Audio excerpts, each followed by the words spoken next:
दोस्तों, किसी ने क्या खूब कहा है कि आरक्षण उसकी सफलता को रोकता नहीं है, जो पढ़ाई के दौरान नकारात्मक सोचता नहीं है। नमस्कार दोस्तों, मैं हूं आपका दोस्त लोकेश साहू और आप देख रहे हैं लोकेश छत्तीसगढ़िया यूट्यूब चैनल। आप सभी साथियों का हमारे इस चैनल पर बहुत बहुत स्वागत है, बहुत बहुत अभिनंदन है। दोस्तों, इस वीडियो के अंदर हम बात करेंगे प्रदेश के इस वक्त की सबसे चर्चित और युवाओं के लिए सिरदर्द बनी हुई मुद्दा आरक्षण के बारे में, जिसको लेकर राज्य में घमासान मचा हुआ है। दोस्तों, वीडियो में आगे बढ़ूं उससे पहले यहां पर मैं एक बात साफ कर देना चाहता हूं कि साथियों, बीते 24 नवंबर को कैबिनेट बैठक में आरक्षण के मुद्दे पर सरकार के द्वारा 2 महत्वपूर्ण निर्णय लिए गए। उसके बाद उसी दिन तुरंत आपको कैबिनेट बैठक समाप्त होते ही इस वीडियो के माध्यम से जानकारी दे दिया था। उसके बाद अगले दिन 25 नवंबर के इस वीडियो में आपको आरक्षण के मुद्दे पर किस प्रकार भूपेश सरकार ने सभी वर्गों को खुश करने के लिए और साथ ही साथ 2023 विधानसभा चुनाव के लिए अपना बोर्ड बैंक भी तैयार करने के लिए वो किस प्रकार तैयारी कर रही है, इस वीडियो में आप लोगों को बताया था। क्योंकि दोस्तों, आरक्षण कोई छोटा मोटा मुद्दा नहीं है, बल्कि बहुत बड़ा मसला है। ऐसे में राजनीतिक पार्टियों को राजनीति करने का, सस्ती वोट बैंक तैयार करने का इससे सुंदर अवसर और नहीं मिल पाएगा। अब दोस्तों, आरक्षण के मुद्दे पर अब तक क्या हो चुका है ये तो आप लोगों ने देख लिया। अब आगे क्या होगा ये तो आने वाला वक्त तय करेगा। लेकिन दोस्तों, आपको मैं इस वीडियो के माध्यम से आरक्षण मुद्दे से जुड़ी कुछ महत्वपूर्ण जानकारी देना चाहता हूं, जिससे आप लोगों को यह समझ में आएगा कि आगे क्या क्या हो सकता है। तो चलिए दोस्तों, आपका और वक्त जाया ना करते हुए वीडियो को शुरू करते हैं। तो दोस्तों, मैं आपको समझाने के लिए शुरू से शुरू करना चाहता हूं, ताकि आप लोगों को पूरा मामला जो है वो अच्छे से समझ आ सके। तो ऐसा है दोस्तों कि प्रदेश में 58% आरक्षण 2012 से लागू था, यानी कि 2012 से 50% से ज्यादा आरक्षण चलती हुई आ रही थी। लेकिन इसके साथ ही साथ इस 58% आरक्षण मसले पर बिलासपुर हाईकोर्ट में याचिका भी दायर किया गया था, जिसकी सुनवाई भी लगातार चलती हुई आ रही थी। और अंत में 19 सितंबर 2022 को बिलासपुर हाईकोर्ट ने अपना अंतिम फैसला सुनाते हुए राज्य में 2012 से लागू 58% आरक्षण को असंवैधानिक करार देते हुए सिरे से खारिज कर दिया और प्रदेश में फिलहाल 50% आरक्षण को ही मान्य किया है। इसका असर यह हुआ कि एसटी कोटा का आरक्षण 32% से घटा दिया गया, जिसके बाद से आदिवासी समाज ने राज्य सरकार के खिलाफ मोर्चा खोल दिया। जिसके बाद भूपेश सरकार ने बिलासपुर हाईकोर्ट के फैसले को सुप्रीम कोर्ट में चुनौती दे दी, जिसकी बीते दिनों पहली सुनवाई भी हो चुकी है, जिसमें सुप्रीम कोर्ट ने सभी पक्षकारों को नोटिस जारी कर दिया है और इसकी अगली सुनवाई जो है वो 1 दिसंबर को मुकर्रर की है। यानी कि आरक्षण मसले की अगली सुनवाई सुप्रीम कोर्ट में 1 दिसंबर को होने वाली है। इसके बाद दोस्तों, छत्तीसगढ़ में आरक्षण का रोस्टर भी पूरी तरह से चरमरा गया। नई पुरानी सभी प्रकार की भर्तियों पर संकट छा गया। शैक्षणिक संस्थानों में भी एडमिशन लटक गई। इधर सर्व आदिवासी समाज और ओबीसी समाज ने भी सरकार के ऊपर दबाव बनाना शुरू कर दिया। दूसरे तरफ विपक्ष भी सड़क पर उतरकर जो है वो प्रदर्शन करना शुरू कर दिया।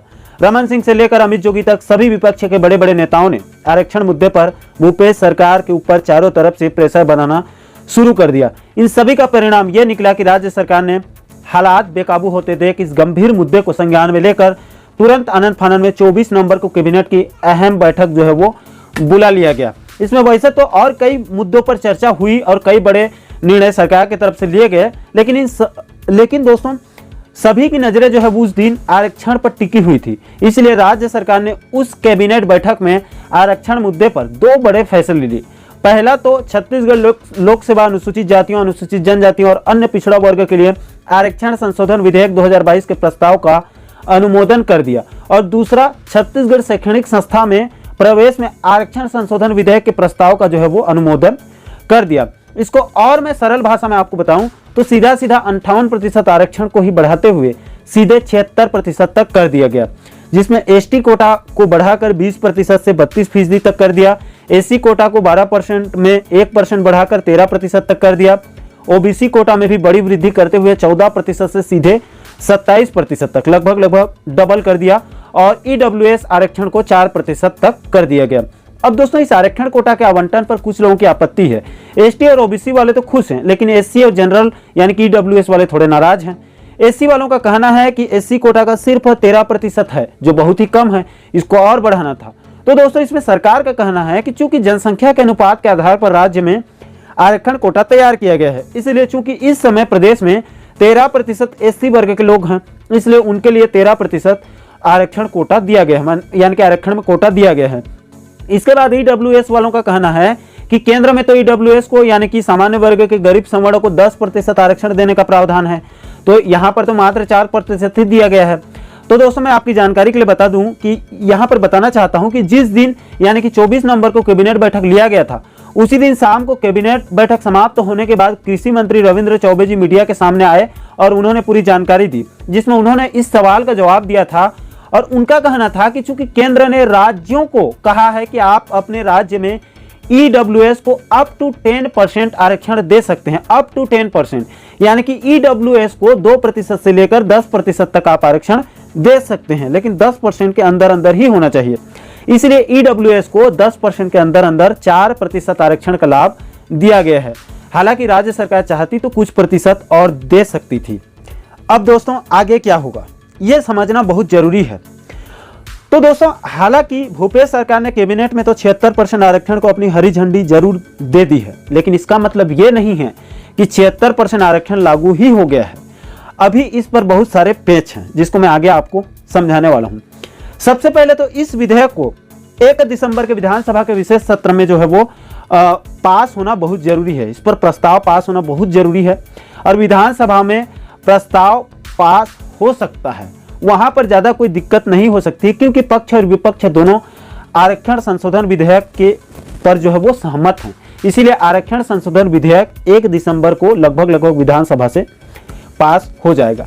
इसके बाद दोस्तों दूसरा स्टेप या दूसरी चुनौती यह होगी कि विधानसभा से विधेयक पास होने के बाद राज्यपाल की मंजूरी मिलना भी इस पर बहुत जरूरी है। लेकिन खबरों की माने तो यहाँ पर भी अब ज्यादा कोई मुश्किल नहीं होगी, क्योंकि महामहिम राज्यपाल महोदया जी के तरफ से सकारात्मक संकेत मिल रहे हैं। नवभारत की रिपोर्ट की माने तो आरक्षण संशोधन विधेयक को राज्यपाल ने समर्थन देने का शुभ संकेत जो है वो दे दिया है। इसके बाद दोस्तों अगली स्टेप यह होगी कि राज्य सरकार केंद्र से अनुरोध करेगा कि आप आरक्षण संशोधन विधेयक विधानसभा में कानून बनने के बाद आप इसको संविधान की 9वीं अनुसूची में डाल दीजिए। इतना सब कुछ होने के बाद ही आरक्षण संशोधन विधेयक सफल होगा और राज्य में 76% आरक्षण लागू होगा। और संविधान की 9वीं अनुसूची में आने के बाद यह सुप्रीम कोर्ट के जांच के दायरे से भी बाहर हो सकता है। और इसी संविधान के 9वीं अनुसूची की आड़ में या इसका फायदा उठाते हुए झारखंड, कर्नाटक, हरियाणा जैसे राज्यों में 50% से ज्यादा आरक्षण लागू है। हालांकि दोस्तों जहां जहां पर भी 50% से ज्यादा आरक्षण दिया जा रहा है वहां पर कोर्ट में सुनवाई भी चल रही है। जिस दिन फाइनल जजमेंट आएगा तो जानकारों का मानना है कि 50% से ज्यादा आरक्षण खारिज भी हो सकता है। दोस्तों मैं आपकी जानकारी के लिए बता दूं कि वरिष्ठ पत्रकार और संविधान के जानकार शशांक शर्मा जी ने एक न्यूज चैनल को कल के दिए इंटरव्यू में कहा है कि तमिलनाडु में भी 50% से ज्यादा आरक्षण बहुत पहले से लागू है और सभी राज्य अब तमिलनाडु के 50% से ज्यादा आरक्षण का हवाला देकर झारखंड, हरियाणा, महाराष्ट्र और अब छत्तीसगढ़ में भी 50% से ज्यादा आरक्षण देने की तैयारी तेज है। तो दोस्तों वास्तव में यहाँ पर समझने वाली बात यह है कि तमिलनाडु में आजादी के पहले से ही 50% से ज्यादा आरक्षण लागू है, वहां चलती हुई आ रही है। इसलिए संविधान की आरक्षण नियम वहां पर लागू ही नहीं होता है। इसलिए तमिलनाडु को छोड़कर बाकी राज्यों में जहां जहां पर भी 50% से आरक्षण लागू है या वहां दे रहे हैं, जिस दिन कोर्ट का फाइनल जजमेंट आएगा तो मामला खारिज भी हो सकता है। यानी कि दोस्तों सीधा सीधा छत्तीसगढ़ का 76% आरक्षण सुप्रीम कोर्ट में लटक सकता है। यहां पर दोस्तों मैं आपको यह भी बता दूं कि कुछ लोगों के द्वारा यह भी कहा जा रहा है कि संविधान की 9वीं अनुसूची में शामिल करने के बाद आरक्षण मामले पर सुप्रीम कोर्ट भी कुछ नहीं कर पाएगा। अगर आप लोग भी ये सोच रहे हैं तो आप गलत सोच रहे हैं, क्योंकि दोस्तों ये तो कुछ हद तक सही है कि संविधान की 9वीं अनुसूची में किसी कानून को शामिल करने के बाद उसकी न्यायिक समीक्षा सुप्रीम कोर्ट जो है न्यायिक समीक्षा उसकी नहीं की जा सकती है। ये कुछ हद तक सही है, लेकिन अगर वो कानून मूल अधिकारों का उल्लंघन करता है या फिर संविधान के मूल ढांचे के खिलाफ है तो सुप्रीम कोर्ट बिल्कुल उसकी समीक्षा कर सकती है। इसका सटीक एग्जाम्पल मैं आपको देना चाहता हूं। 2007 में सुप्रीम कोर्ट की 9 जजों की संविधान पीठ ने 9वीं अनुसूची को लेकर ऐतिहासिक फैसला दिया है। कोर्ट ने साफ कर दिया कि किसी कानून को 9वीं अनुसूची में डालने का मतलब यह नहीं है कि उसकी न्यायिक समीक्षा या फिर उसकी संवैधानिक वैधता की जांच नहीं की जा सकती है। बिल्कुल की जा सकती है।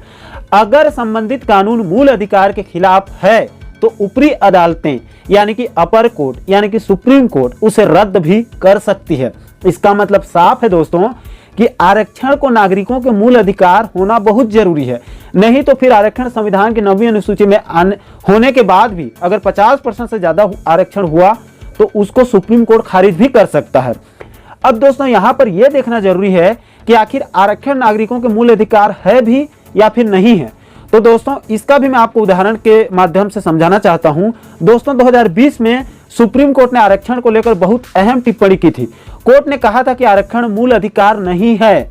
दरअसल तमिलनाडु के सभी राजनीतिक दलों ने सुप्रीम कोर्ट में मेडिकल और डेंटल कोर्स के ऑल इंडिया कोटे में ओबीसी के लिए 50% आरक्षण लागू करने के लिए केंद्र को निर्देश देने की मांग की थी।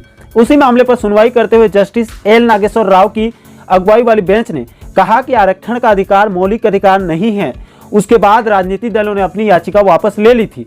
इससे पहले उसी साल 2020 में सुप्रीम कोर्ट ने कहा था कि प्रमोशन में आरक्षण मौलिक अधिकार नहीं हो सकता है।